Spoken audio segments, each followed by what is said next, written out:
Captain Sabharwal जो आप बोल रहे हैं, उनके साथ पहले भी ट्रेनिंग ले चुका हूँ। उनके अंडर मैंने as a junior pilot first officer भी काम किया है, बड़े जहाज और एक इससे भी बड़ा जहाज बोइंग 777 और वो सारे नॉन स्टॉप जो आप देख सुनते आते हैं ना, दिल्ली और बॉम्बे से न्यूयॉर्क हो या वॉशिंगटन हो या फिर क्या बोलते हैं शिकागो हो, तो ये सब हम वो जहाज भी उड़ा चुके हैं।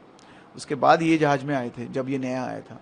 तो जब लगभग 11 से 12 साल हो गए होंगे एयर इंडिया में ये जहाज मतलब शुरुआत से जब आया था, और 14 साल के आसपास हो गया होगा बोइंग को ये जहाज को कमर्शियली लॉन्च करने में। तो उसमें कुछ पहले के 1-2 साल में थोड़े बहुत छोटे मोटे सब जो भी आए थे कंप्लेंट्स, वो कोई भी जहाज जब नया नया आता है तो एक छोटा मोटा कुछ कंप्लेंट्स रहता है, फिर वो सेटल डाउन हो जाता है।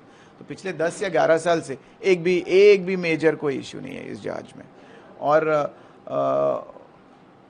कैप्टन सबरवाल वो शायद 11-12 साल से इसी जहाज में थे, तो उनका अनुभव इतना ज़्यादा था इस जहाज पे और इतना कंफर्टेबल थे। वो खुद ट्रेनिंग देते थे, मैंने खुद ट्रेनिंग लिया उनके अंडर। और बहुत नॉलेजेबल आदमी, बहुत धैर्य के साथ काम करते थे वो लोग, प्रोफेशनल।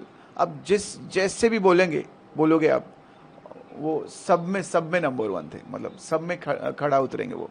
तो उनके टैलेंट पे, उनके रिफ्लेक्सेस पे, उनके नॉलेज पे कोई डाउट नहीं है मुझे। बट फिर भी मनुष्य हैं, 0.1% 1% चांसेस होता है कभी कभी गलत कुछ हो जाए या कुछ आउट ऑफ माइंड मतलब स्लिप कर जाए दिमाग से, हो सकता है। बट इसीलिए तो सेकंड पायलट भी होता है। तो जो जूनियर पायलट थे, को पायलट, वो भी तो थे साथ में।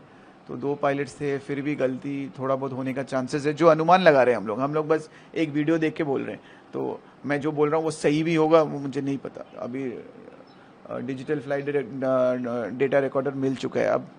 अब मेरे बोलने से या किसी को बोलने से कोई मतलब नहीं है, सब उसी पे है, पूरा काला चिट्ठा उसी पे है। पूरा जो ब्लैक बॉक्स बोलते हैं वो ब्लैक एंड व्हाइट में रिकॉर्डेड है, वो सब निकलेगा।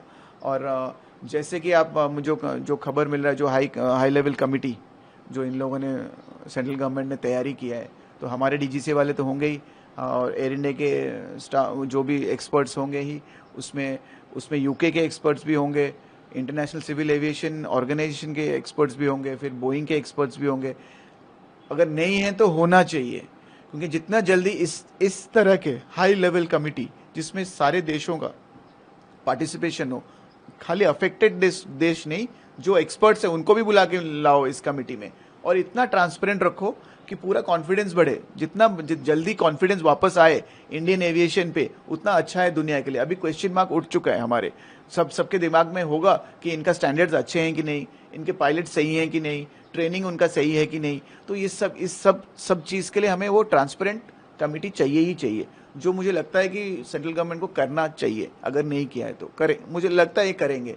और सबसे महत्वपूर्ण बात, जितना ट्रांसपेरेंट और जितना प्रोफेशनल कमिटी बनेगा, उतना जल्दी मनोबल बढ़ेगा पायलट लोगों का। अभी भी 500 से 1000 या 1500 एयरक्राफ्ट अभी भी उड़ रहे होंगे, तो कुछ नहीं तो 3000 पायलट्स अभी भी उड़ा रहे होंगे। 10 या 15,000 पायलट्स जो हैं अभी सब ये कमिटी के रिपोर्ट पे डिपेंडेंट है, सब उसी पे नजर है लोगों का, क्योंकि उनका सबका मनोबल डाउन है, कॉन्फिडेंस डाउन है, थोड़ा क्वेश्चन मार्क है। इतना टैलेंटेड पायलट, इतने एडवांस जहाज, इतने अच्छे मेंटेनेंस वाला कंपनी, सब चीजें तो इतने अच्छे थे, तो कैसे गलती हुआ।